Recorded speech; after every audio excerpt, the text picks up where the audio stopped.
Your feelings? I was scared to death. To see him get up and then fall back down, Right. it was scary.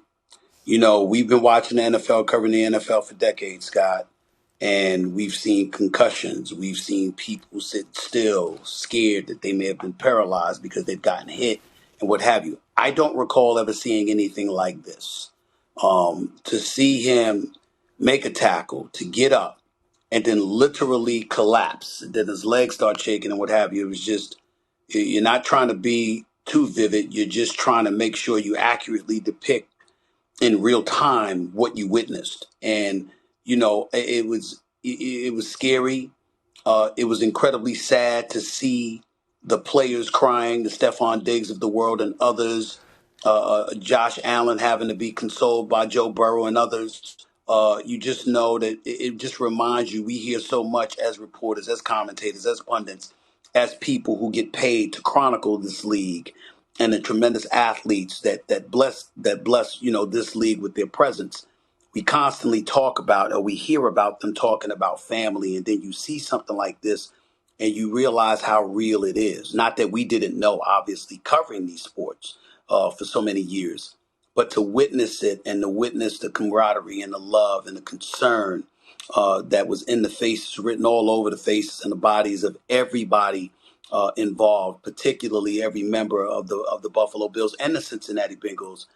It's just a harsh reminder of the violence that exists in this sport, how a play, we all know that a play can end a career, a play can end a season, but it's rare that you contemplate the notion that it can end somebody's life. And when you saw that happen, all of a sudden that realization hit you in a very, very profound way. And then obviously you saw Susie Colbert and Booger McFarlane and Adam Schefter doing the great jobs that they were doing, along with yourself and Ryan Clark being his exceptional self, really breaking down and explaining everything in vivid detail and how he's with his mother is with him. She didn't come to this stadium to see her son in that condition. And so Right. your heart goes out to her.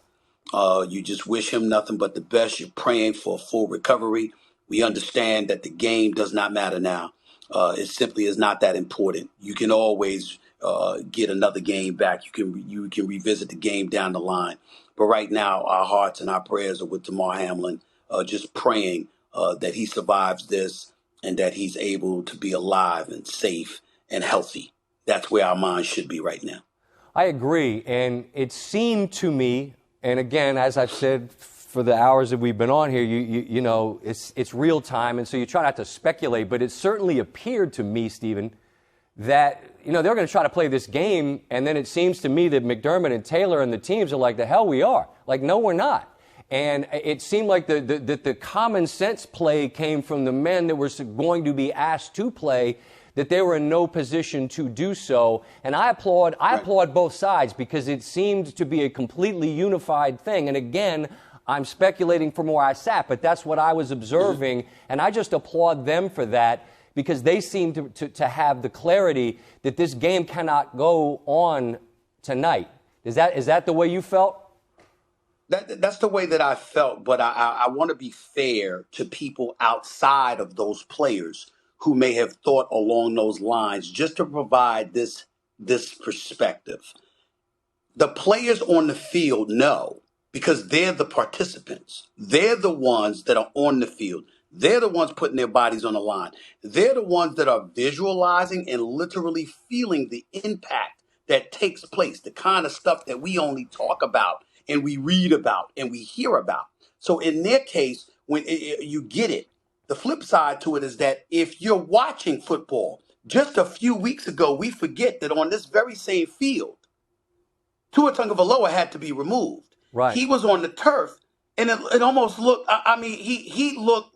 He looked. I mean, it was scary Without a how doubt. he looked. No question. And the game went on then. So what you're thinking? Okay, they're performing CPR. You get him in the ambulance, and what you're waiting for is to hear them say he's been revived. He's communicating. He's okay. We can go on with the game. Nobody in their right mind thought that this game should go on if that didn't happen. But you were surmising that because the doctors were there, they were on the scene and they had conducted CPR and they got into the ambulance and his mother was there, that somehow, some way over the next 15 to 20 minutes, you would hear good news. But I think Right. everybody knows the minute that didn't happen, a game wasn't going to take place. But even had it happened, Stephen A., even if you got the best possible resolution to have asked these, particularly Buffalo, to say, no, he's good. As Ryan Clark said to me earlier, unless I can see my guy, then I don't know that's the case. And I understand what you're saying, because I think we have been hardened to a degree because we see these injuries, and mostly, thankfully, the resolutions are positive, and you continue on with the game. And so if there was a thought from afar that perhaps we can continue with this one, okay, maybe that seemed reasonable, but it was clear based on the reaction to what Buffalo and Cincinnati had witnessed that this was not usual, and this game could not go on. That's all I'm saying. And I think you're right, but I think that the important point to point out is that they ultimately made the call because they witnessed it in real time, up close and personal, in a fashion that officials running the NFL could not have possibly done because they weren't on the field with them. And so when those players reacted the way that they did and they made that call, it was necessary. But I'm telling you right now that had he been, if he was revived on the field or within minutes, okay, and he was responsive, and the NFL players, those players on the field were willing to play, then you would have had a game that would have continued. But no one in their right mind would think that without him being revived, without him being communicative, that a game was going to take place tonight. Because as ugly as that scene was, it just couldn't go on. And it's just a testament to the players and how important their voice is, because we can talk about it until the cows come home. They're the ones on the field literally enduring it.